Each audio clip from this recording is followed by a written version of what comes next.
GMC vient de dévoiler leur nouvelle génération de Sierra HD 2024. Parlons-en.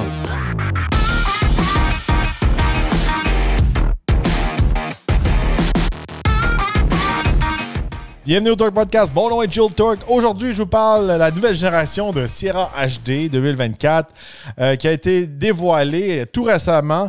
On va se le dire, cette semaine et la semaine passée, tous les camions HD ont eu une amélioration, ont eu des changements, autant chez Ford que chez Chevrolet que chez Ram. GMC étaient les derniers à dévoiler leur camion, leur version. On va se le dire, c'est similaire quand même à chez Silverado.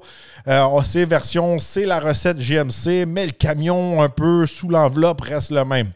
Côté design extérieur, regardez, des bons changements quand même pour le Sierra. Les phares à l'avant ont été changés. Une signature LED vraiment plus GMC. Un peu le contraire de ce qu'on trouve chez Chevrolet. C'est très beau. Nouvelle grille à l'avant, plus massive. Un nouveau capot, une nouvelle entrée d'air aussi qui a été améliorée. Nouveau pare-choc. Ça se passe surtout à l'avant chez GM, on va se le dire. Des bonnes améliorations côté avant, une bonne présence. Puis chez GMC, ça reflète un peu plus de luxe que chez Chevrolet. Les côtés, le câble, les fenders, tout ça, ça restait pas mal la même chose pour cette année. Une des améliorations, c'est vraiment les lumières à l'arrière. On a des belles lumières modernes qui font 2024, je pourrais dire. Quelque chose que j'ai remarqué avec le temps, souvent, surtout dans les camionnettes HD, souvent on va changer le devant, puis la boîte va rester la même pendant 10 ans de temps. C'est pas le cas cette année chez GMC. Fait que c'est une belle amélioration. Beaucoup de nouvelles roues sont disponibles. Il y a aussi des roues de jusqu'à 22 pouces qui sont disponibles pour les modèles HD. Assez intéressant. Ça doit être une facture aussi assez intéressante côté pneus pour un camion HD avec des 22 pouces, mais ça reste à voir. Si on passe à l'intérieur, regardez, grosse amélioration. Là, c'est là que ça se passe pour le Sierra HD. On a un intérieur similaire au 1500. Alors, on retrouve un écran de 13,4 pouces, des cadrans devant nous, tout digital de 12,3 pouces. Affichage à tête haute. Le levier de vitesse est toujours à la colonne, comme le Chevrolet. Alors, une bonne amélioration de ce côté-là. C'est très beau. C'était dû, je pourrais dire. À cause qu'on a le fameux changement de vitesse au volant, on libère vraiment de l'espace dans la console au centre. Ça, c'est bien de ce côté-là.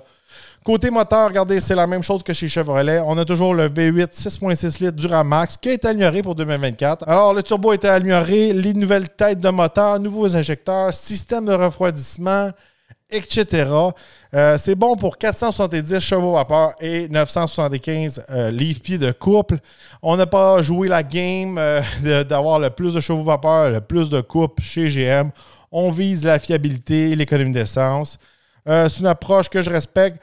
Ils disent qu'ils ont beaucoup amélioré aussi l'ordinateur qui gère le moteur. Alors, on a plus de coupe à bas régime, surtout quand on remorque. Fait que des bonnes améliorations de ce côté-là. C'est du tuning, comme j'appelle. Côté moteur à gaz, c'est toujours le V8 6.6 litres. Toujours 401 chevaux, toujours 464 livres de coupe. Pas de changement de ce côté-là. Mais une grosse amélioration. On élimine la 6 vitesses. On l'a remplacé par une 10 vitesses. Grosse amélioration de ce côté-là. J'ai conduit le 6.6 litres à gaz avec le 6 vitesses. Regardez, de ce côté-là, c'est une bonne amélioration parce que je me rappelle quand j'ai essayé autant le diesel à 10 vitesses qu'à essence à gaz, je trouvais que la faiblesse du moteur à essence, c'était vraiment la fameuse transmission 6 vitesses. Maintenant, on tombe à 10 vitesses. Un gros plus pour l'option à essence. Côté remorquage, on tire toujours jusqu'à 36 000 livres. C'est le maximum qu'on peut tirer.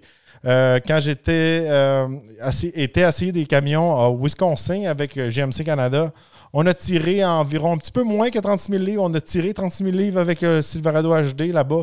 C'est une espèce de dually 6 roues là, avec single cab et une boîte spéciale puis un différentiel spécial. Il y a juste un truck, on appelle ça un unicorn. C'est une licorne là, qui tire juste le fameux 36 000 livres.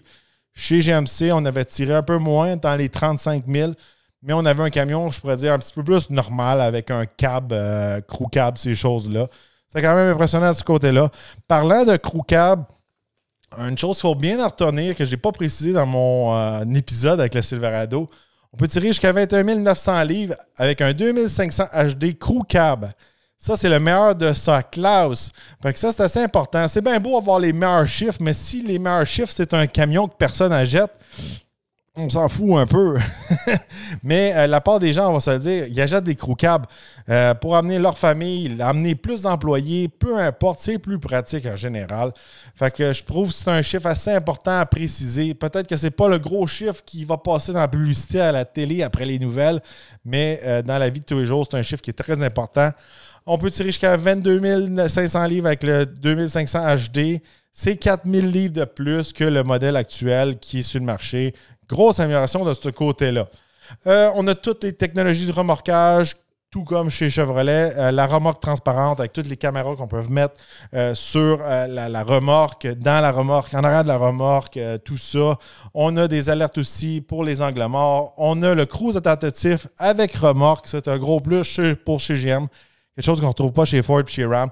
Et on a le fameux GWR Alert. Ça, c'est une alerte qui nous dit quand on tire trop de poids. Alors, après avoir tiré notre remorque pendant un bout de temps, le camion va analyser si notre remorque est trop pesante pour notre camion.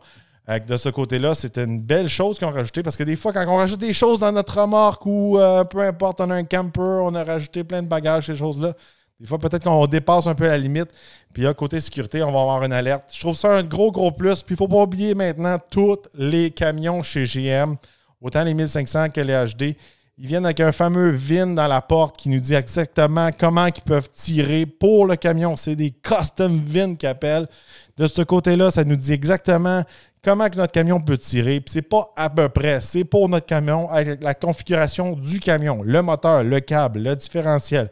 4x4, deux roues motrices, peu importe, c'est le chiffre exact.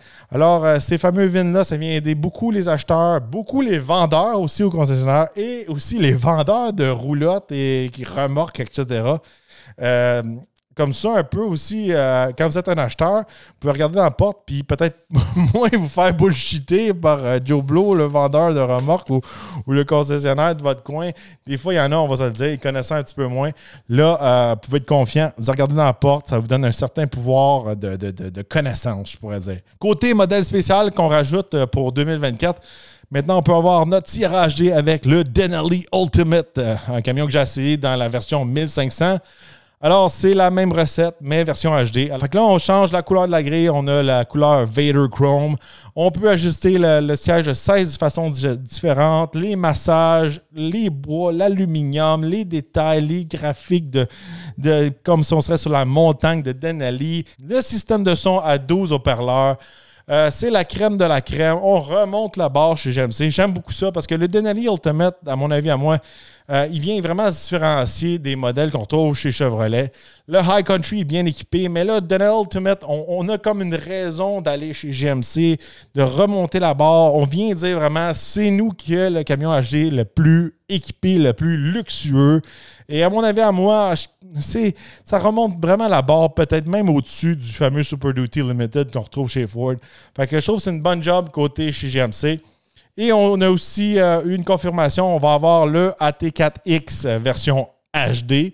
Alors, de ce côté-là, même formule que chez Chevrolet, on peut s'attendre à une espèce de version ZR2, mais version ultra de luxe. Il n'y a aucune confirmation, c'est juste des prédictions de ce côté-là que je vous donne, mais ça va être la recette AT4X. Alors, tout le luxe qu'on retrouve dans le Denali Ultimate, sauf sans avoir les super couleurs qu'on retrouve, ça va être plus foncé avec le piping blanc des bancs.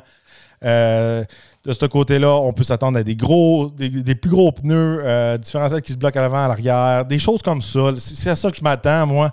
C'est vraiment un camion qui va compétitionner autant contre le Tremor que le Power Wagon, ces choses-là, mais en remontant le luxe, en donnant une version un peu Denali, mais version hors route. Un camion qui va être assez unique de ce côté-là. Fait que j'ai très hâte de voir ça. Alors, dites-moi dans les commentaires qu'est-ce que vous pensez du nouveau GMC Sierra HD 2024. Est-ce que vous aimez mieux le Sierra ou le Silverado? Dites-moi votre avis dans les commentaires. N'oubliez pas de vous abonner, liker, partager la page. C'est la 3e épisode des grandes camionnettes, les améliorations qu'il y a eu dans les dernières semaines.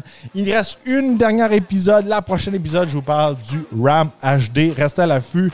Pas beaucoup d'améliorations chez Ram, mais quand même une surprise pour venir chatouiller Ford.